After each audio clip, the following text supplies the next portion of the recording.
on. First What? Samuel 16. 7. Okay, I have it. Don't you dare! But the Lord said to Samuel, do not look on his appearance or on the height of his stature, because I have rejected him. For the Lord does not see as mortals see. They look on the outward appearance, but the Lord looks on the heart. You know the story that's about Saul and David. Oh my gosh. So Samuel is saying Saul is the perfect. He's so tall. He has a big body. He is like good in talking. He is commanding good. He's the perfect king, and how he chose Saul. But the God said what? Don't look at his appearance. So God doesn't look on the appearance. Like Look upon the heart. the Pharisee, they're like so holy. They wear white. They follow the ritual. And they are so idolized by the people. They are so respected. These guys are like the best. These are the guys are gonna go to heaven. Okay? But that is not what the God is the way He judged the people. It's not by looks, but what's in on heart. Okay? Any question with that? No. So we discussed Pharisees, scribes. You know what are the scribes? Scholars? Scholars. Scribes deal with the letter of the law, recording the law, study the law. They were authorities. These are like the office people. They are in like writing the law. They record the law. They interpret the law. They only do every day writing, recording, and And for sure, they are the master of the law. They are the authorities. They are like the Google on those times. Whatever you ask, they know because they're only the one writing. Scholars in the equivalent today, they are the PhD, the Master of Education. Oh my Okay? goodness. Their just is such copy the law and study. Okay? What else?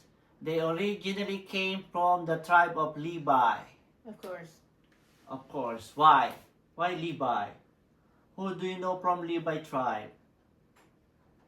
Shoot. Shoot. Moses is from Levi. Aaron is the first high priest. So you cannot be a high priest if you are not in the line of Levi. Remember that. No matter how good you are, the high priest. What is the high priest? The high priest is the one can go closer to the tabernacle. The tabernacle is that gold box thing that was asked God to do from to Moses to do. Blood. So all the offering, you cannot go direct. You have to go your offering go to the priest, and the priest will bring it. Like you cannot go direct. There's supposed to be a middleman, and you cannot go direct. You have to offer your sacrifice to the high priest, and the high priest will pray for you and do the sacrifice for you. Okay? Okay. The Pharisee, they're always in the right question 5. The Pharisee were the separatists, legalists. They are like they were like a troop in the garden. Oh, we're the good people. We are like we're the best. We're the cool guys. So they're separatists, legalists. Okay, it's like they were feeling better than everybody. Oh, you're a Pharisee, so we're buddies. We're the better than these guys. Something like that. Okay, we're holy. Okay, so Pharisee and scribes. I will ask that next time, huh? Next is the... What is the next one? Pharisee? Zealot. Zealot is another. These are the different groups, religious group. We have the scribes. They always write and they know. Pharisee, they're all in the streets, in the crowds. Zealot, these are like revolutionary. These are like hidden. They are like equivalent now. They are like the assassin or the hitman. They they express their prayer by eliminating all the obstacles.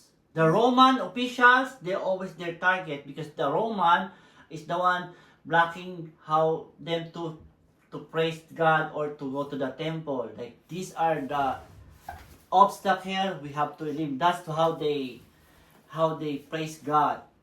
Okay? Like basically. They eliminate all against all the bad for the religion. That's how they do it. They always have the dagger. And they always in the crowd, they always target the official, Roman official, or whoever disgrace the temple. Okay? Next, the last one is the Essenes. So there's 4. Pharisee, scribe, zealot, Essene. Essenes are the What? those are the anti-social. Anti-social are these are like the nerds. They hide, they just pray. They don't go to people, they just pray.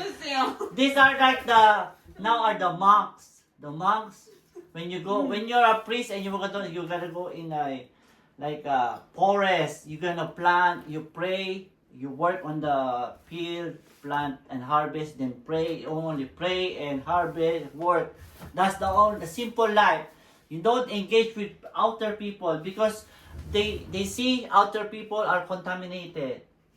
Like if they go to other people, they gonna make sin because other outside people are they think they're free, they can do whatever they want. So if they go to with other outside people, they will be contaminated and they want to preserve their identity. Okay, so there are 4 groups of holy people. The Pharisees are the elite. They are like, you will see them. The scribes, these are like the scholars. They write the law, they copy the law. Whatever you want to ask, you go to the scribes. The zealot, these are the revolutionary. They are so aggressive. They will kill in the name of the worship. Okay? All the opposed, they will eliminate them that way how they want. And the Essenes are the simple one. They all want only to pray and be simple and be separated from the society. Get that? Okay. I think that's it. Man says good people go to heaven. Bad people go to hell, right? Hey, you're bad. Go to hell.